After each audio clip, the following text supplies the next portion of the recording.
الله الرحمن الرحيم. الحمد لله فيه كما يحب ربنا ويرضاه،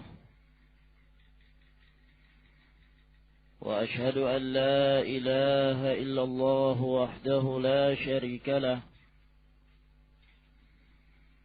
وأشهد أن محمدا عبده ورسوله، وصلى الله عليه وعلى آله وأصحابه وسلم تسليما كثيرا. أما بعد، pada pertemuan yang lalu telah kita sebutkan hadis Mahmud ibn Labid, di mana Rasulullah sallallahu alaihi wa ala alihi wasallam sangat mengkhawatirkan bagi umat ini asyirkul asghar yang akan menimpa mereka, dan sesuatu yang dikhawatirkan oleh Rasulullah sallallahu alaihi wa ala alihi wasallam ini menunjukkan bahwa sesuatu tersebut adalah merupakan perkara yang sangat dikhawatirkan akan terjadi dan akan menimpa kepada kaum muslimin. Dan itu adalah merupakan satu perkara yang sangat berbahaya, karena akan membatalkan amalan-amalan yang mereka amalkan. Kemudian kita lanjutkan masih dalam pembahasan bab al-khawf minasyirik, kekhawatiran dari terjerumusnya umat ini dalam syirikan. Berkata Al-Syeikh Al-Allamah Al-Mujaddid Muhammad ibn Abdul Wahhab An-Najdi rahimahullahu ta'ala, wa an ibn Mas'ud radhiyallahu anhu, dan dari Abdullah bin Mas'ud radhiyallahu ta'ala anhu, anna Rasulullah sallallahu alaihi wasallam qala, bahwa Rasulullah sallallahu alaihi wa ala alihi wasallam bersabda, man mata, assalamualaikum, barang siapa yang mati, yakni barang siapa yang meninggalkan dunia ini, wa huwa yad'u min dunillahi niddan, al-waw tadullu ala al-hal, waw menunjukkan hal, keadaan. Barang siapa yang mati dalam keadaan dia menyeru, berdoa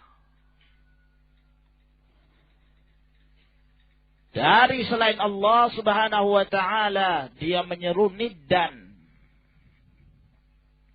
An-nidd artinya adalah syabih, yang menyerupai, sesuatu yang disekutukan selain dari Allah subhanahu wa ta'ala dinamakan an-nidd, karena hendak diserupai Allah subhanahu wa ta'ala. Sebagaimana Allah disembah, maka demikian pula serupaan tersebut disembah. Sebagaimana berdoa kepada Allah, maka demikian pula berdoa kepada an-nidd tersebut yang diserupai itu. Sehingga yang diserupakan Allah Subhanahu wa ta'ala itu menjadi tandingan dalam hal beribadah kepada Allah Rabbul Alamin. Sebagaimana dia beribadah kepada Allah, dia juga membuat tandingan yang lain, beribadah kepada selain Allah Subhanahu wa ta'ala. Dia berdoa kepadanya, dia mengharap kepadanya, dia juga takut darinya, bertawakal kepadanya, meminta rezeki kepadanya. Sebagaimana dia minta itu kepada Allah Subhanahu wa ta'ala. Maka itulah yang dinamakan an-nid.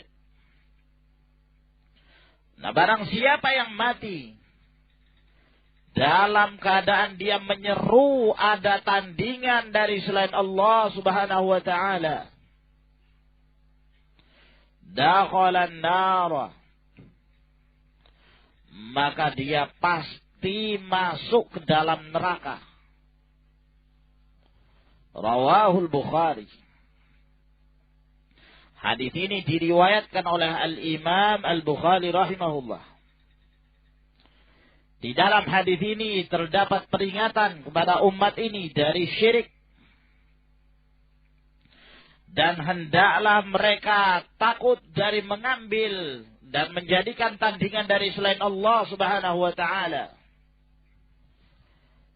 Sebab ibadah hanya diperuntukkan untuk Allah Subhanahu wa ta'ala.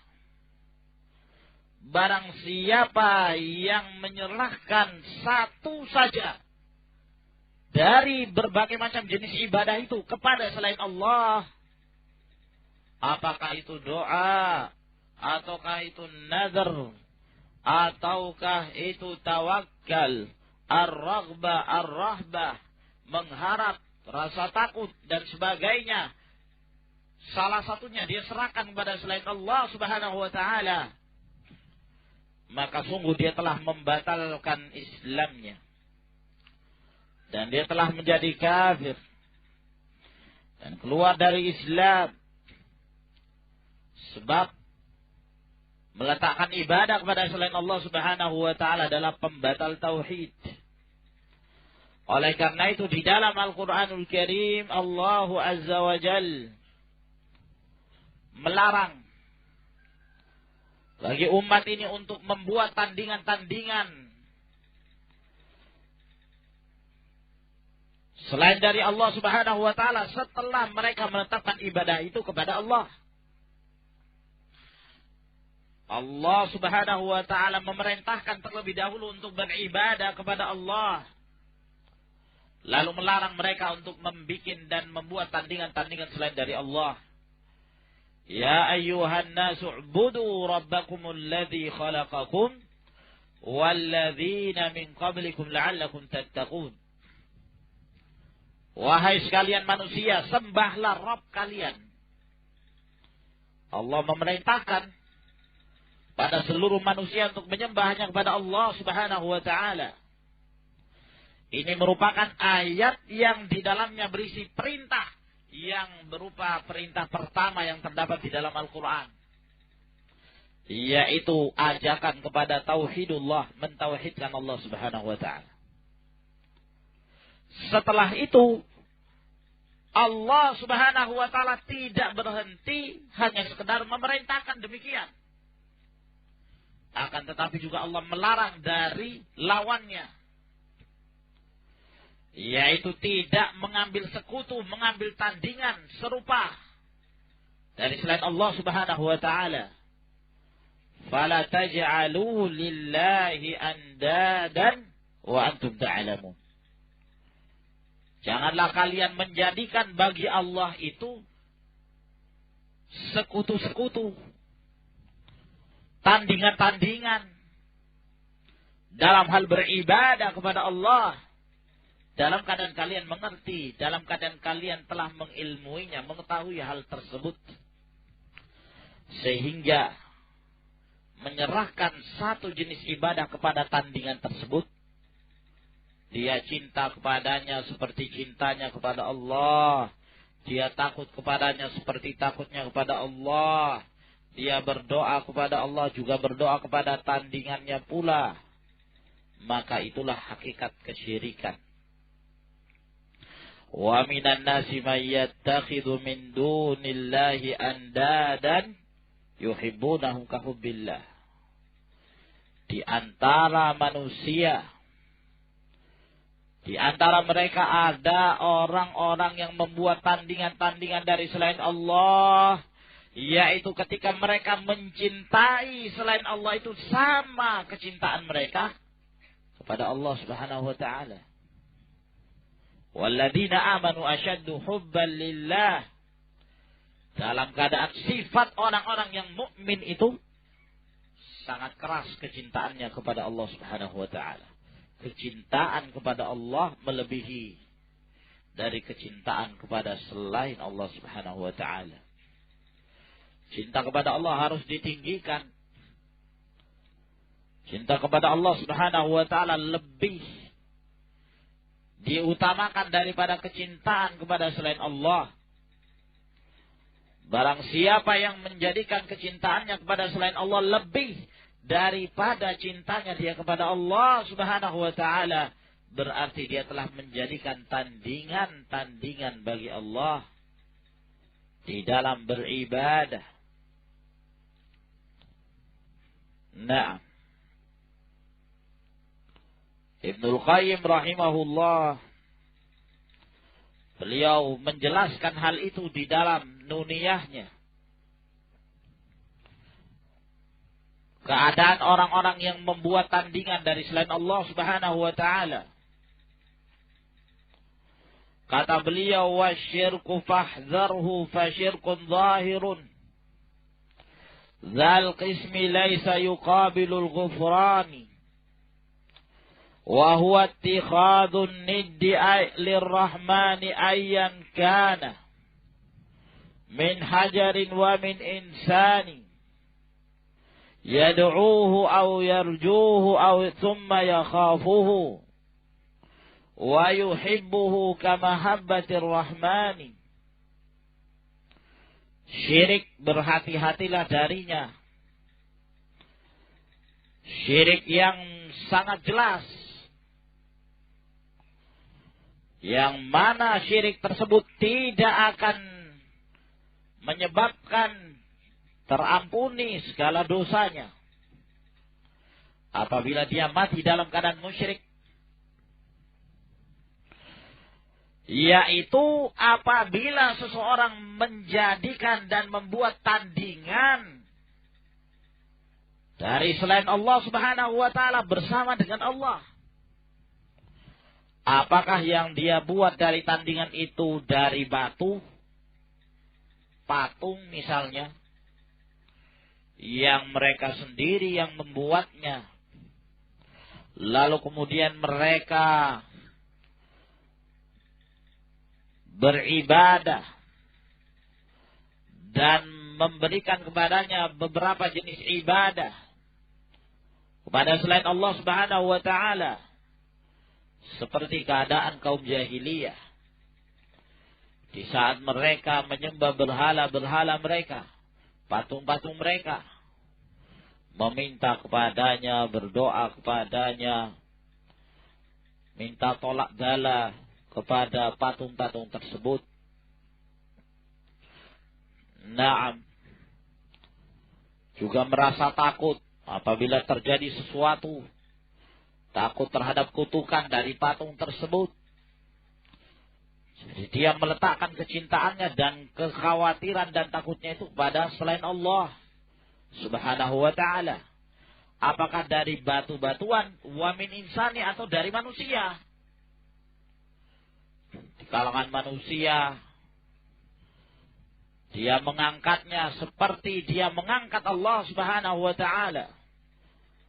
Menghalalkan apa yang diharamkan oleh Allah, mengharamkan apa yang dihalalkan oleh Allah, lalu kemudian dia lebih memilih manusia tersebut daripada keputusan Allah Subhanahu wa ta'ala. Itu berarti telah membuat tandingan. Ya, terhadap Allah di dalam menentukan syariatnya. Nah, dia berdoa kepadanya atau mengharap kepadanya atau takut kepadanya atau cinta kepadanya seperti kecintaan dia kepada Allah Subhanahu wa taala. Dan para ulama membagi keadaan orang-orang yang membuat tandingan dari selain Allah Subhanahu wa taala itu menjadi dua bagian. Bahagian yang pertama yaitu terjerumusnya mereka ke dalam syirik akbar, ke dalam syirik besar, yaitu tatkala mereka membuat tandingan dari selain Allah dan mereka jadikan sebagai sekutu Allah Subhanahu wa taala. Seperti yang kita sebutkan tadi. Dan itulah yang diamalkan oleh kaum jahiliyah dari kalangan kaum musyrikin semenjak zaman Nabi Nuh alaihi salam. Mereka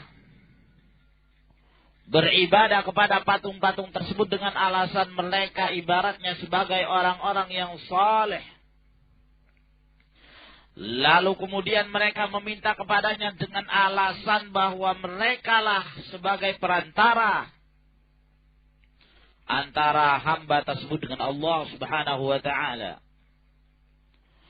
Mereka menyatakan haula'i syufa'auna 'indallah. Mereka ini adalah pemberi-pemberi syafaat kita di sisi Allah Subhanahu wa taala. Dan mereka juga menyatakan ma na'buduhum illa liyuqarribuna ila Allahi zulfa.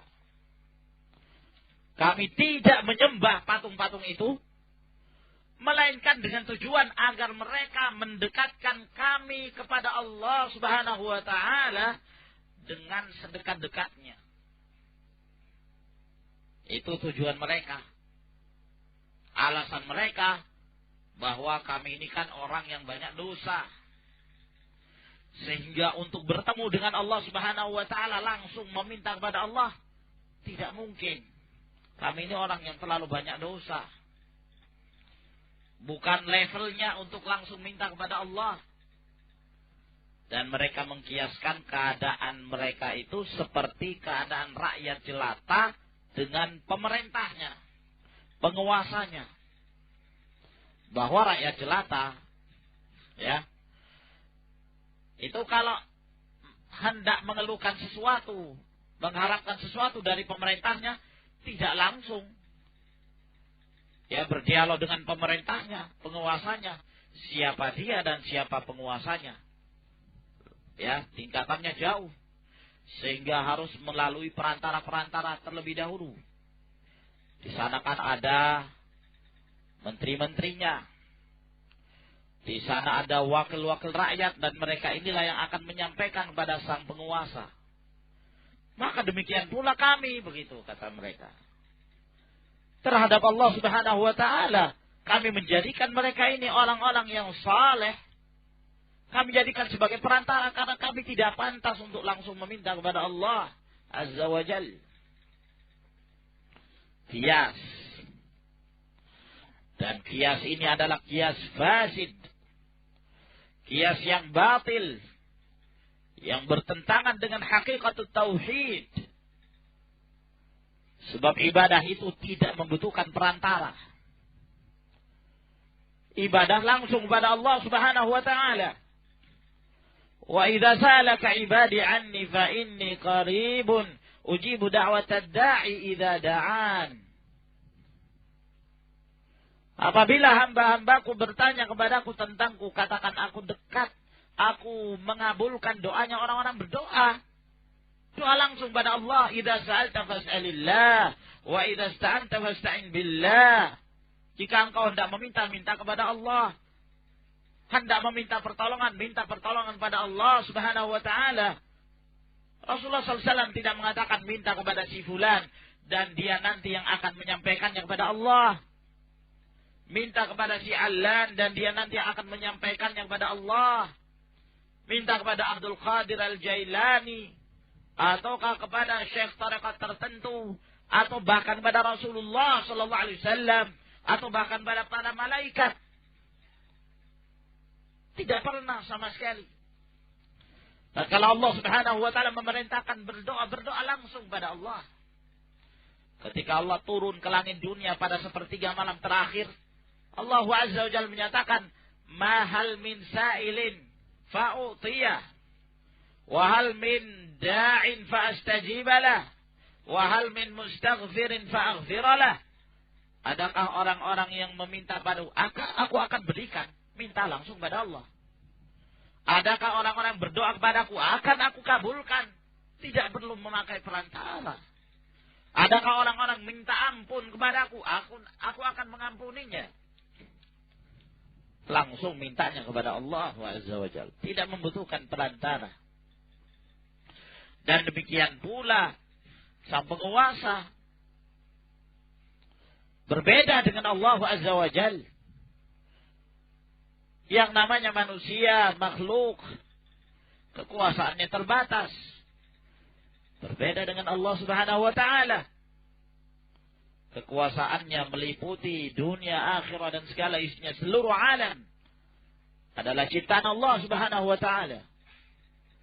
Penguasa tersebut memiliki ilmu yang dangkal, tidak bisa mengetahui kondisi yang terjadi pada rakyatnya kecuali dengan melalui wakil-wakilnya. Wakil-wakil inilah yang mensurvei, yang menampung nasib-nasib dan kritikan serta keinginan para rakyat.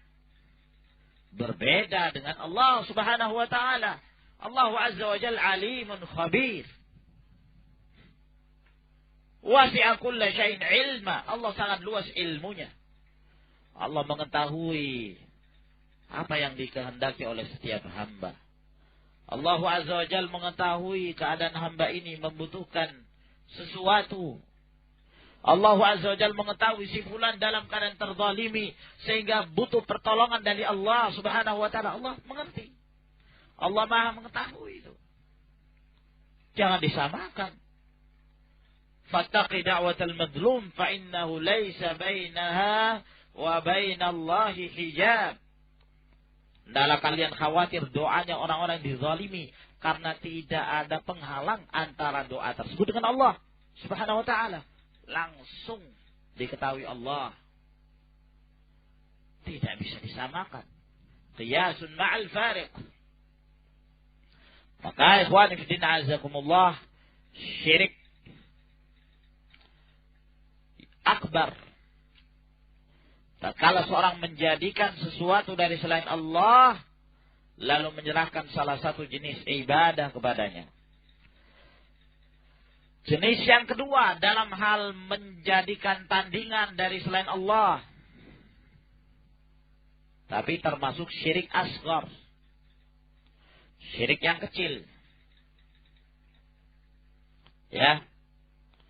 Yang pada asalnya seorang itu bertauhid.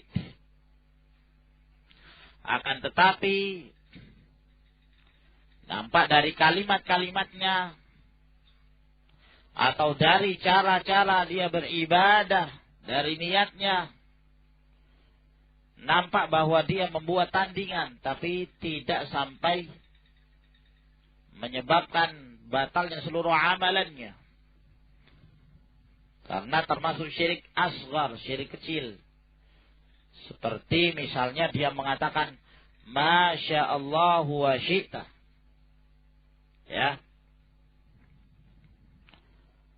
Ini adalah kehendak Allah dan kehendakmu. Tidak boleh. Al-waw, penyebutan waw membuat talbis. Seakan-akan kita hendak menyamakan Allah Subhanahu wa taala dengan makhluknya. Berdasarkan kehendak Allah dan kehendakmu.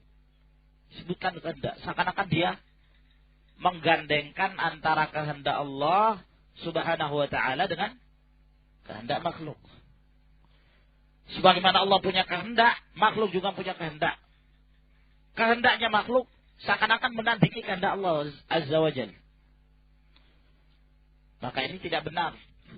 Ini lafaz yang apabila seorang mengucapkannya jatuh dalam syirik asghar. Ya.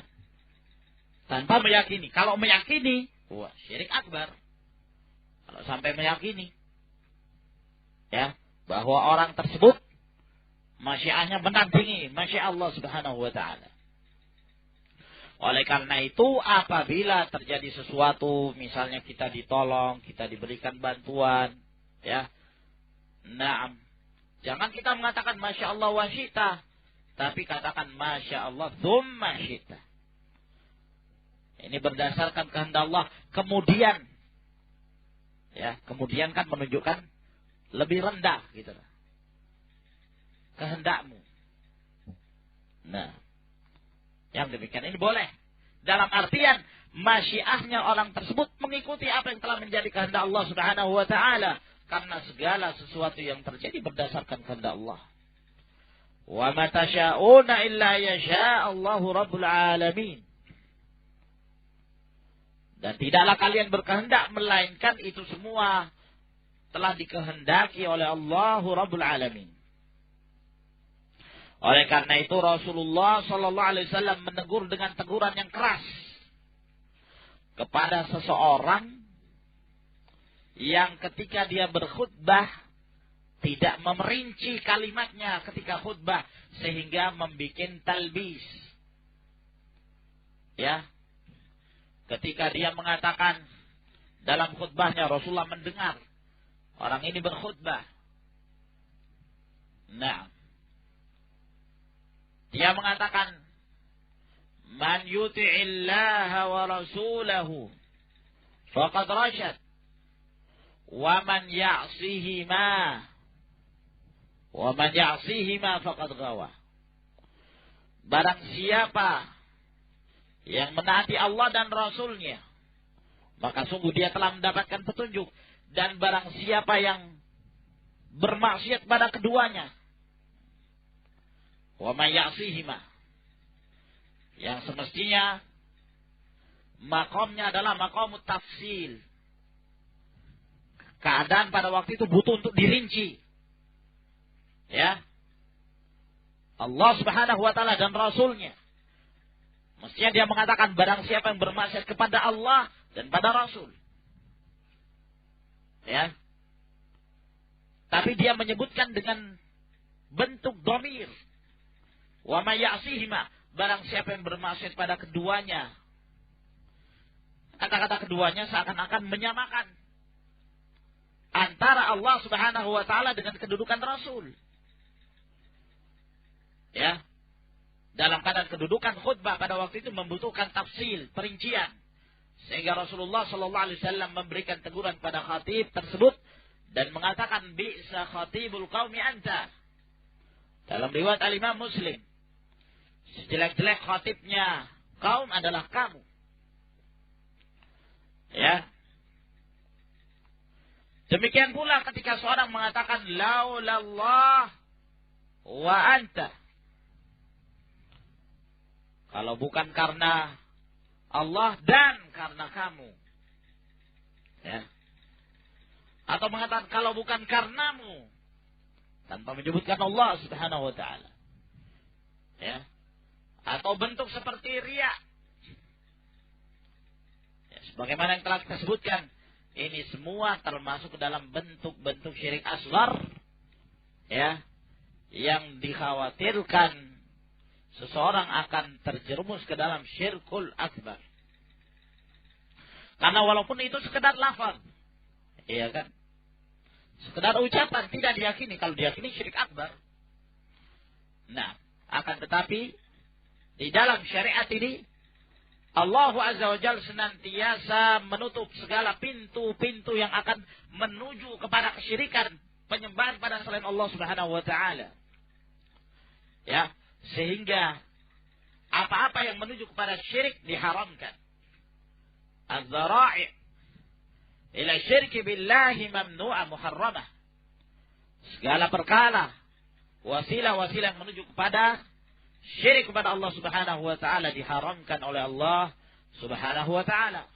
Maka dari sinilah Allah mengharamkan sumpah dengan selain Allah. Allah Subhanahu wa ta'ala mengharamkan untuk menyatakan Masya Allah wa syi'it. Allah Azza wa Jal mengharamkan seorang mengatakan laulallah wa anta.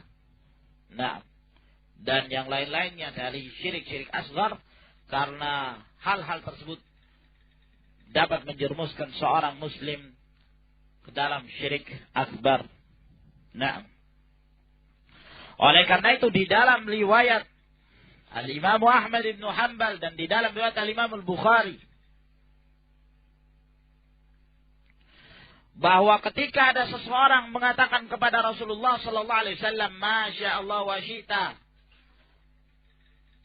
apa yang telah dikehendaki oleh Allah dan dikehendaki olehmu, berdasarkan kehendak Allah dan kehendakmu, ditegur oleh Nabi sallallahu alaihi wasallam. Rasulullah mengatakan, aja'altani lillahi niddan qul Masya Allah wahdah.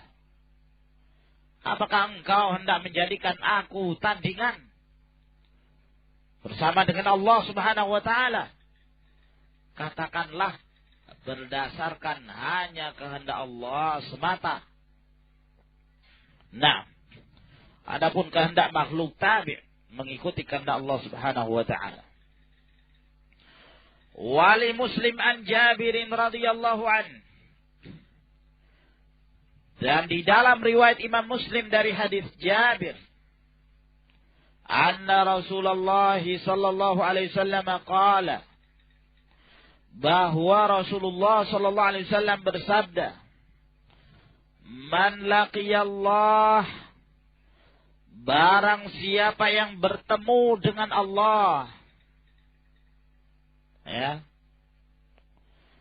yakni di saat dia mati dalam keadaan dia belum bertaubat, lalu dia bertemu dengan Allah Subhanahu wa ta'ala,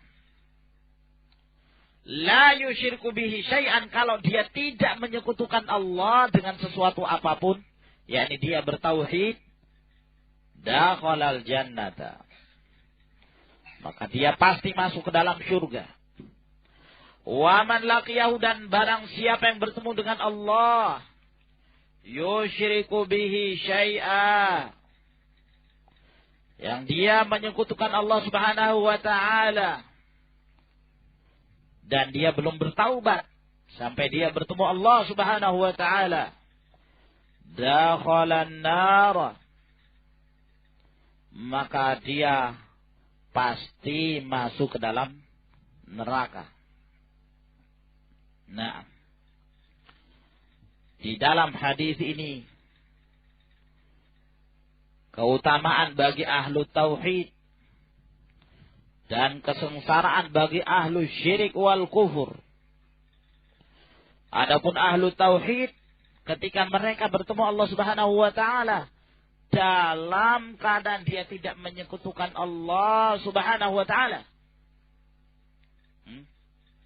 maka dia mendapatkan jaminan syurga.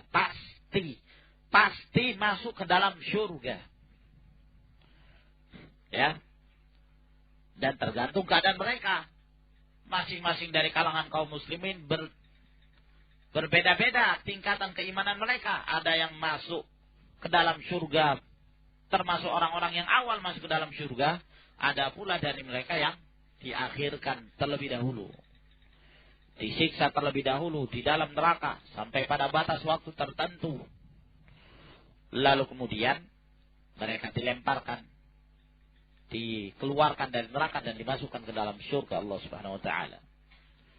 Sampai Abu Dzar Al-Ghifari radhiyallahu ta'ala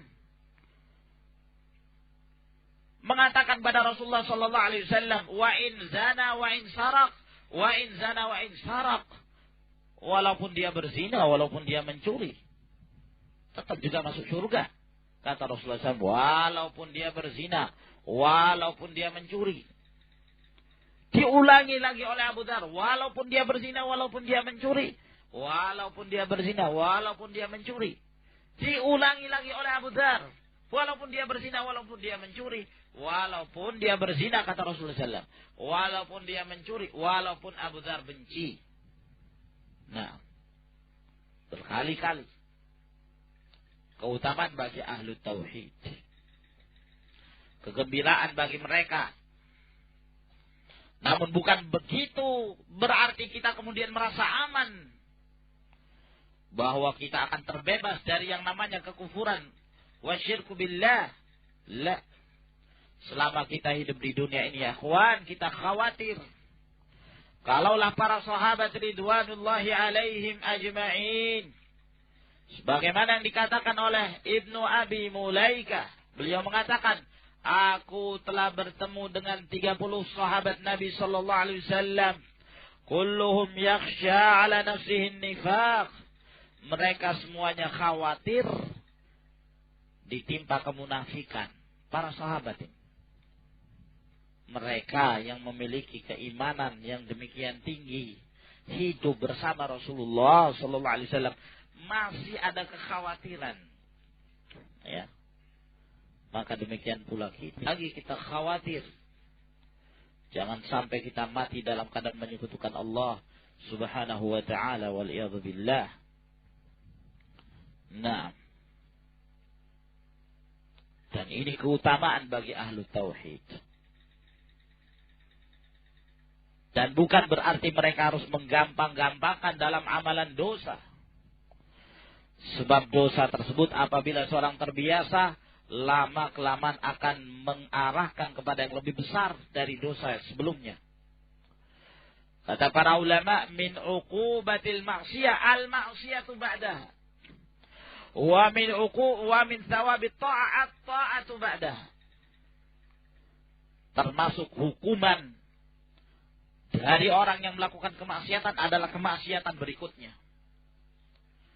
Dan pahala ketaatan, pahalanya orang yang melaksanakan ketaatan adalah ketaatan berikutnya. Adalah ketaatan setelah. Maka berhati-hati ahlu tauhid. Sebab dosa tersebut dikhawatirkan akan mengantarkan seorang pada kufur dan menyekutukan Allah Subhanahu wa taala. Dan juga di dalam hadis ini menjelaskan tentang keadaan musyrikin, bahwa bagaimanapun keadaan mereka dan bagaimanapun tingkatan kedudukan mereka, nasab keturunan mereka, tidaklah memberikan manfaat tatkala mereka menyekutukan Allah Subhanahu wa taala. Pasti masuk neraka. Ya. Dalam keadaan dia menyekutukan Allah, bertemu Allah dalam keadaan dia belum bertaubat, maka dia pasti masuk neraka. Dan tidak akan keluar darinya, kekal di dalamnya. Nah, ini keadaan kaum musyrikin, kaum kufar. Dan itu terus menerus keadaannya. Khalidina fiha abadan. Tidak keluar darinya. Setiap dia hancur tubuhnya, maka diperbaharui kembali. Lalu kemudian kembali disiksa oleh Allah Subhanahu wa ta'ala.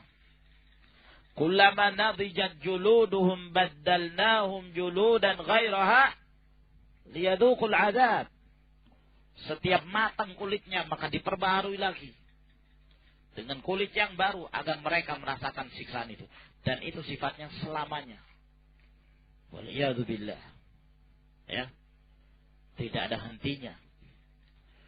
Tidak ada yang diistilahkan dengan fana'un nar, bahwa neraka suatu saat akan berhenti. Tidak ada. Neraka akan terus-menerus menyala. Oleh karena itu, tatkala ahlun nar telah masuk ke dalam neraka dan ahlul jannah telah masuk ke dalam surga, Allah Subhanahu wa ta'ala mengutus, ya, mendatangkan al-maut, kematian itu. Ya, didatangkan dalam bentuk kabsh, dalam bentuk domba. Lalu dibawa, digiring di antara surga dan neraka. Lalu kemudian disembelih. Kematian itu disembelih. Jadi telah mati. Kematian itu telah mati setelah itu. Lalu Allah mengatakan, ya ahlal jannah khaludun wala maut, wa ya ahlan nar khaludun wala maut. Wahai penduduk neraka, kekekalan, tidak ada lagi yang namanya mati. Terus menerus kalian disiksa. Wahai penduduk surga, kekekalan, tidak ada lagi yang namanya mati. Kalian terus menerus akan mendapatkan kenikmatan. Dan itu tujuan akhir ya ikhwan. Maka seorang muslim yang pandai adalah orang-orang yang memperhatikan akhir kehidupan mereka. Ya. Sebab al-a'mal bil khawatim. Amalan itu tergantung dari akhirnya. Ketika akhir seorang itu kufur, syirik, waliyadzubillah, hukumnya adalah kekal di dalam neraka. Ya.